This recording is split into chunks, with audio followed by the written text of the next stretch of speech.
Hello everyone, my name is Prima Kismaningdia. We are going to read a short story. The title is The Mountain. The Mountain is a beautiful story. It's a literary short story about emotional repression, quiet strength, and personal transformation through love, loss, and motherhood. The mountain is not a literal, physical mountain, it's a symbolic metaphor that represents the main character's personality and emotional behavior throughout her life. Alright, now let's read the short story. The Mountain by Agnier. My mother said that out of all five her children, I was the easiest baby. I think what she meant was that I hardly cried, rarely fussed, and was generally asleep, which I guess was a good thing for her. As the fourth of five, she had a lot to deal with before she could get to me, so I made it easier for her. I kept doing it as I grew up. If one of my siblings dropped their ice cream, I'd give them mine so they'd stop making a scene. When someone had to sit in the middle seat, you can bet that's where my car seat would be strapped. In fifth grade, when Clara Gomez stole my cookie from my lunchbox, I just shrugged and ate my carrot sticks. My nickname was Montanita, Little Mountain, because I was never moved, never bothered, always calm. In seventh grade, I broke my leg, but I didn't tell anyone for 3 days. I just gritted my teeth and hoped along. Until my father found me crying on the bathroom floor. He took me to the hospital and bought me a cast we couldn't afford. And when the kids at school called me a cripple, well, you can guess what I did. In high school, my little sister Sophia was getting picked on by some boys. I pretended I didn't see it happen. But that night, I switched out her too small uniform skirt for mine. She stopped getting pissed, and I wore pants for the rest of the year. When my college algebra professor lost my test and made me retake it, I just nodded and did it. When I got catcalled walking across campus, I just looked down at the ground. And you? The first day you came up to me and offered to buy me coffee, I was sure you were making fun of me too. So I stayed quiet. Eventually, you flashed me that blinding smile and told me, "Guess I'll take that as a yes then." I think I said about 3 words to you that first day, but I gave you my number and answered when you called. At first, I think you just thought I was shy. But as the months went on and things got more serious, you started to get upset when I didn't tell you things. When I got fired from my part-time job and started skipping lunch to afford my textbooks, I didn't want to tell you because I knew it would upset you.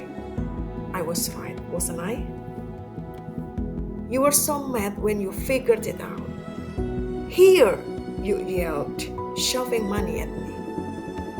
"Check it, I don't need it. You know I got scholarship. You know my parents sent me money. Take the goddamn money." I just stood there. I'd never had someone yell at me while doing something nice before. When you noticed how stunned I was, you softened your voice. "Please, it hurts me to see you starving yourself. Please, take the money." For the time ever, I talked back. "Why?" You laughed at me. "Because I love you, you idiot." I took the money, but snuck most of it back into your wallet that night when you were asleep. For most of the time you did it, we never found. Even one of your friends tried to tell me you cheated on me. I know you hadn't. The friend was just a jerk. When he tried to tell me, I just stared at him. Didn't cry or yell or demand help. That freaked the friend out a bit. He kept trying to convince me, but I stayed so calm, he eventually gave up and admitted the truth. Later, you told me you couldn't believe how amazing I was to trust you so much. The truth was, I had no idea it was the truth.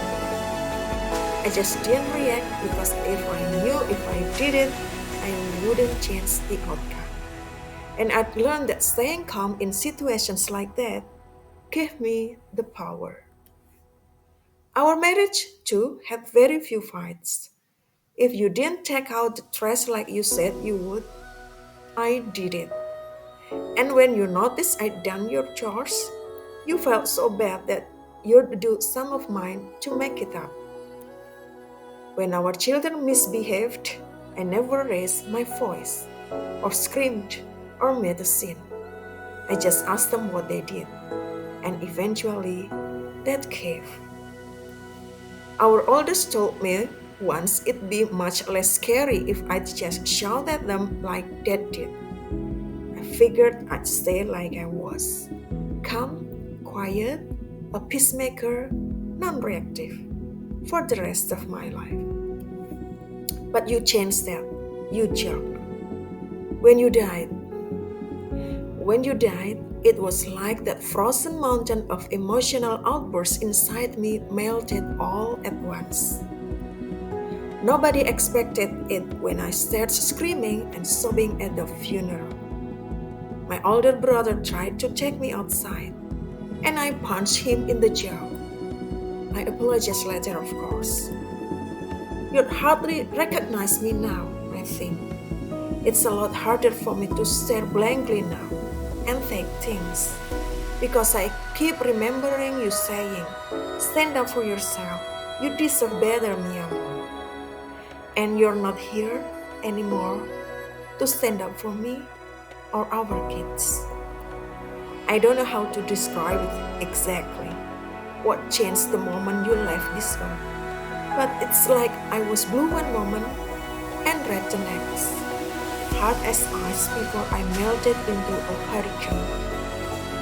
I was a mess for a year or two, I think, before I managed to get everything under control again.